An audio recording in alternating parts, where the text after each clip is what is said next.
Assalamualaikum. Saya Vina Yuliana CPNS 2024 dari Angkatan 5 akan memaparkan resume kesiapsiagaan bela negara Modul 3 Agenda 1. Kesiapsiagaan merupakan suatu keadaan siap yang dimiliki oleh seseorang baik secara fisik, mental, maupun sosial dalam menghadapi situasi kerja yang sangat beragam. Apa itu bela negara?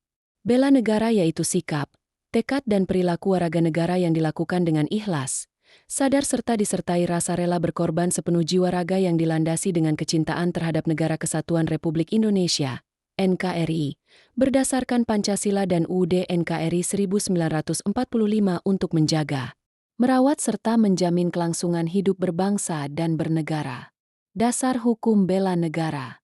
UUD NKRI 1945 Pasal 27 Ayat 3 menyatakan bahwa semua warga negara berhak dan wajib ikut serta dalam upaya membela negara. UUD NKRI 1945 Pasal 30 Ayat 1 menyatakan bahwa setiap warga negara berhak dan wajib ikut dalam usaha pertahanan dan keamanan negara. Unsur-unsur bela negara. 1. Cinta tanah air. 2. Kesadaran berbangsa dan bernegara. 3. Pancasila sebagai ideologi negara. 4. Rela berkorban untuk bangsa dan negara. 5. Memiliki kemampuan awal bela negara. Contoh bela negara dalam kehidupan sehari-hari. 1. Mematuhi peraturan hukum yang berlaku. 2. Menciptakan suasana rukun, damai, dan aman dalam bermasyarakat.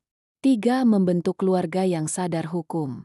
4. Meningkatkan iman dan takwa beserta iptek kesadaraan untuk menaati tata tertib. Bentuk-bentuk kesiapsiagaan bela negara. Sehat jasmani. Kegiatan atau kesanggupan seseorang untuk melaksanakan tugas atau kegiatan fisik secara lebih baik dan efisien. Manfaat memiliki ketangkasan yang tinggi, memberikan sebuah pelajaran ketika banyak rintangan pekerjaan yang dapat diatasi, sehingga semua pekerjaan dapat berjalan dengan cepat dan tepat dalam mencapai suatu tujuan. Pengembangan kesiapsiagaan jasmani pada prinsipnya adalah dengan rutin melatih berbagai aktivitas latihan kebugaran dengan cara mengoptimalkan gerak tubuh dan organ tubuh secara optimal.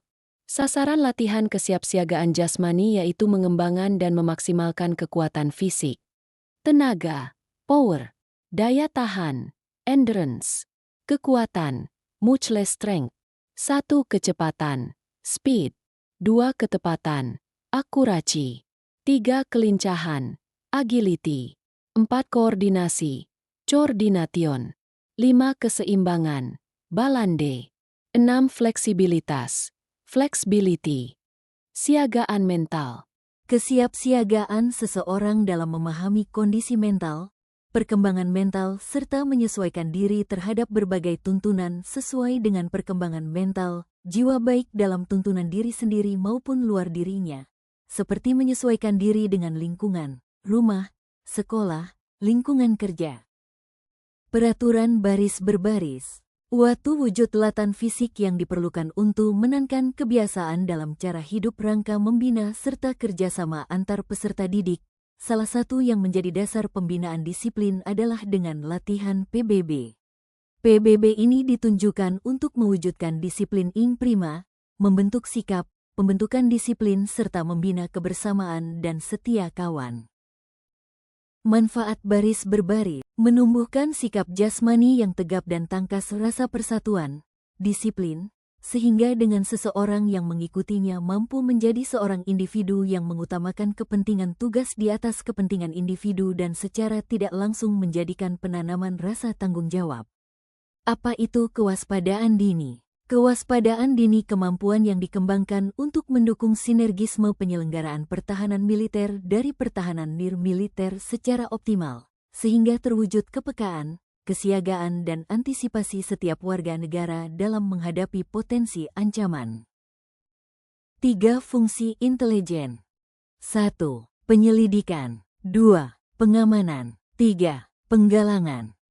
Apa itu keprotokoleran? Keprotokolaran merupakan serangkaian kegiatan yang berkaitan dengan aturan dalam acara kenegaraan atau acara resmi meliputi tata tempat, tata upacara dan tata penghormatan sebagai bentuk penghormatan kepada seseorang sesuai dengan jabatan atau kedudukannya dalam negara, pemerintah, serta masyarakat.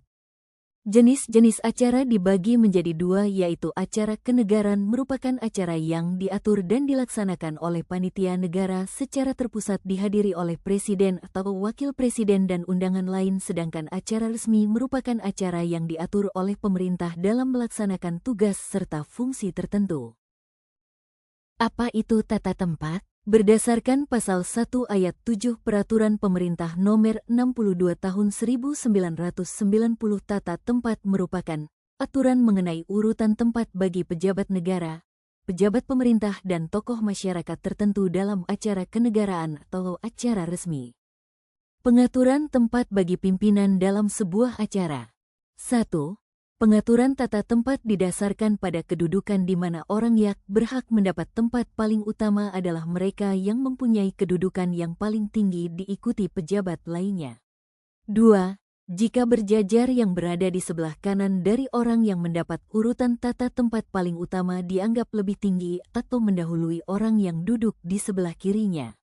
3. Jika menghadap meja tempat utama adalah yang menghadap ke pintu keluar dan tempat terakhir adalah tempat yang paling dekat dengan pintu keluar.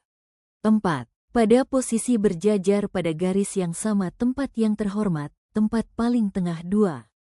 Tempat sebelah kanan luar atau rumusnya posisi sebelah kanan pada umumnya selalu lebih terhormat daripada posisi lebih kiri. Terima kasih atas perhatiannya. Wassalamualaikum warahmatullahi wabarakatuh.